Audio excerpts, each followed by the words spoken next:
समुंदर के बीच एक आइलैंड था। उस आइलैंड के लोगों का मुख्य व्यवसाय मछलियां पकड़ के उन्हें बेचना था। मछलियां पकड़ने के लिए मछुआरों को बड़ी दूर तक अपने जहाज लेके जाना पड़ता था, इसलिए उन्हें लौटते वक्त कभी कभी 2 दिन भी लग जाते थे और उन्होंने पकड़ी हुई मछलियां बासी हो जाती थी। ताजा मछलियों के मुकाबले इन बासी मछलियों का दाम घट जाता था और मछुआरों की मेहनत जाया हो जाती थी। मछुआरों ने इस बात पर बड़ा सोच विचार किया और उन्होंने एक तरकीब निकाली। वो अपने जहाज पर अब फ्रीजर ले जाने लगे। वो मछलियां पकड़कर उन्हें फ्रीजर में रख देते, जिनसे उनका ताजापन बहुत देर तक टिका रहता। लेकिन फिर भी बाजार में लोग फ्रीजर में रखी हुई मछलियां और ताजा मछलियां इनके बीच का फर्क जान लेते थे और फ्रीजर में रखी हुई मछलियां खरीदने से इनकार करते थे। मछुआरों के सामने अब ये बड़ी समस्या आ चुकी थी। उन्हें समझ नहीं आ रहा था कि आखिर वो लोगों तक ताजा मछलियां कैसे पहुंचाए। बहुत सोच विचार के बाद उन्होंने और एक नई तरकीब ढूंढ निकाली। उन्होंने अपने जहाज पर अब बड़े बड़े फिश टैंक रख दिए। मछलियों को पकड़कर अब वे उन्हें सीधा फिश टैंक में डाल देते थे। फिश टैंक की वजह से मछलियां जिंदा रहती और इस वजह से उनका ताजापन भी बना रहता। इस तरकीब से अब मछलियां बाजार में बड़ी तेजी से बिकने लगी, लेकिन कुछ दिनों के बाद ही उन मछलियों की बिक्री में भी गिरावट आने लगी। मछुआरे अब उलझन में पड़ गए।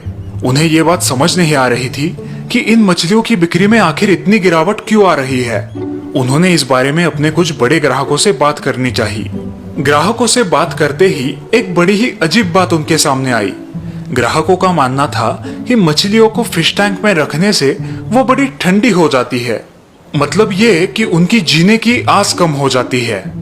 उनमें वो जोश और उत्साह नहीं होता जो समुंदर की जिंदा मछलियों में रहता है और इसी वजह से उनकी बिक्री अब कम होने लगी थी। ये बात सुनने में तो बड़ी अजीब लग रही थी, लेकिन बात में दम था। मछुआरों के सामने खड़ा हुआ यह सवाल किसी पहेली से कम न था। मछुआरे इस बात पर सोचकर हैरान हो चुके थे कि इस पहेली को कैसे सुलझाया जाए। किसी के भी पास इसका जवाब नहीं था। एक दिन ऐसे ही सभी मछुआरे समंदर में बड़ी दूर तक मछलियां पकड़ने गए थे। रोज की तरह मछलियां पकड़कर वो उन्हें फिश टैंक में डाल रहे थे। तभी किसी मछुआरे ने गलती से एक बड़े से फिश टैंक में शार्क मछली को छोड़ दिया। शार्क मछली के फिश टैंक में आते ही उस फिश टैंक की बाकी की मछलियां अपनी जान बचाकर इधर उधर भागने लगी और फिश टैंक में एक ही भगदड़ मच गई। शार्क मछली उन बाकी की छोटी मछलियों के पीछे पड़ गई और उन्हें निगलने लगी। बाकी के मछुआरे अब जोरों जोरों से चिल्लाने लगे, अरे ये क्या पागलपन है? इस टैंक में शार्क मछली को किसने छोड़ दिया? उसे बाहर निकालो उसे, वरना वो बाकी की मछलियों को खा जाएगी। अब सभी मछुआरे उस शार्क मछली को बाहर निकालने की कोशिश करने लगे, लेकिन तभी एक बुजुर्ग मछुआरे ने उन्हें ऐसा करने से रोका। रुको, जरा रुको, मेरी बात सुनो। अब सभी उस बूढ़े बाबा की तरफ उलझ कर देखने लगे। अरे बूढ़े बाबा, ऐसे तो ये शार्क इन मछलियों को निगलती जाएगी, इससे हमारा नुकसान होगा। और नहीं तो क्या? सही कहा। थोड़ा नुकसान तो होगा, लेकिन फायदा बहुत होगा। अरे इसमें क्या फायदा होगा? फायदा? वो कैसे? जरा देखो तो इन मछलियों को, अपनी जान बचाने के लिए कितनी भगदड़ मचा रही है। बस इसी बात की कमी थी जिससे इन मछलियों की बिक्री कम होती जा रही थी। हम अभी भी नहीं समझे, जरा खुलासे से बताओ बूढ़े बाबा। लोग इन मछलियों को इसलिए नहीं खरीद रहे थे क्योंकि ये बड़ी ही ठंडी और जीवन के प्रति अनुत्साही हो गई थी। फिश टैंक में रहकर उन्हें जीवन जीने के लिए ज्यादा मेहनत करने की जरूरत नहीं पड़ रही थी। लेकिन अब देखो, शार्क मछली के आते ही अपनी जान बचाने के लिए उन्हें अब संघर्ष करना पड़ रहा है, जिससे उनकी जीवन का जोश और उत्साह वापस आ गया है। हाँ, ये बात जरूर है कि शार्क इसमें से कुछ मछलियों को निगल जाएगी, लेकिन जो मछलियां बचेंगी उनकी बिक्री बाजार में बड़ी तेजी से होगी, क्योंकि हमारे ग्राहकों को जो जोश और ताजापन इनमें चाहिए वो अब इन सभी मछलियों में बरकरार है। बूढ़े बाबा की ये बात सच साबित हुई। बाजार में अब ये सारी मछलियां बड़ी तेजी से बिकने लगी। बूढ़े बाबा ने उस दिन जो भी कहा उसमें एक बड़ी ही गहरी सच्चाई छुपी हुई थी। जीवन में संघर्ष का होना बहुत जरूरी है, वरना जीवन ठंडा और फीका हो जाएगा। वो कहते हैं ना, संघर्ष ही जीवन है। और जीवन ही संघर्ष है।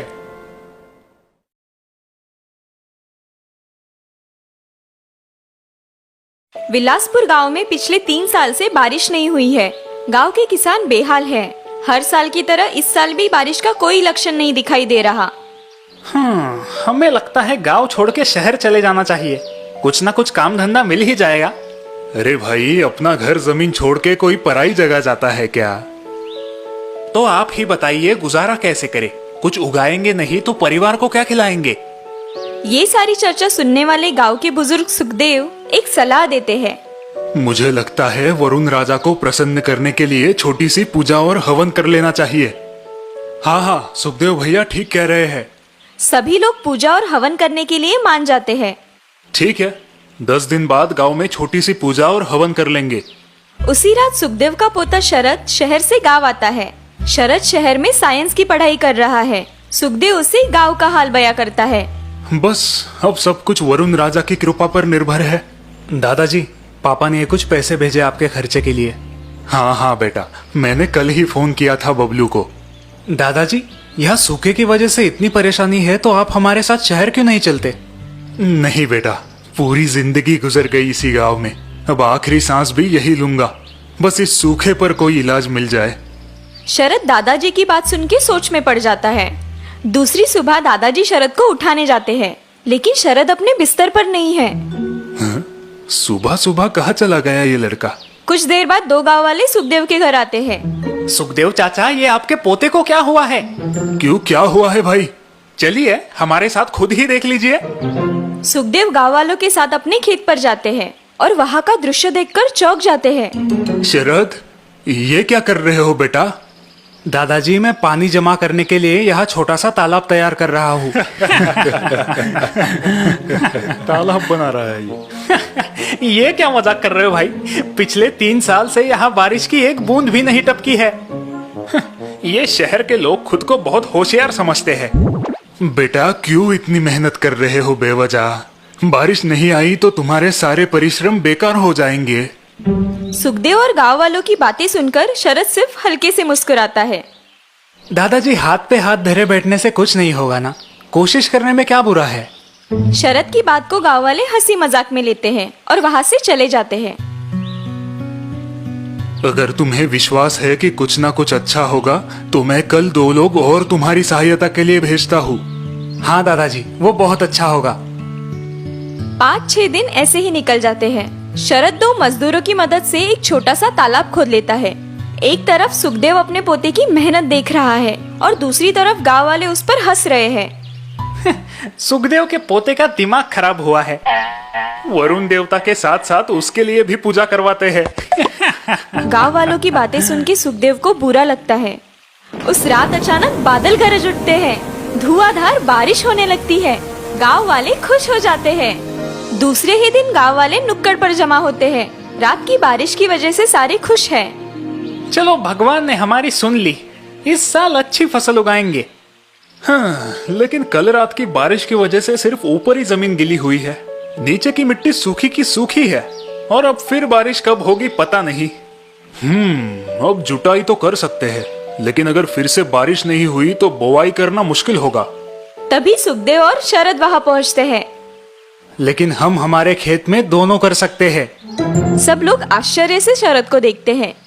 वो कैसे बेटा? चलिए हमारे साथ। सब लोग सुखदेव के खेत पहुँचते हैं और वहाँ पानी से भरा तालाब देख दंग रह जाते हैं। ओह, ये तो चमत्कार है। चमत्कार नहीं चाचा, बस मैंने थोड़ी आगे की सोची और आने वाला कल अच्छा बनाने के लिए आज कोशिश की। सही कहा तुमने बेटा। इतने पानी में सुखदेव आराम से खेती कर सकता है।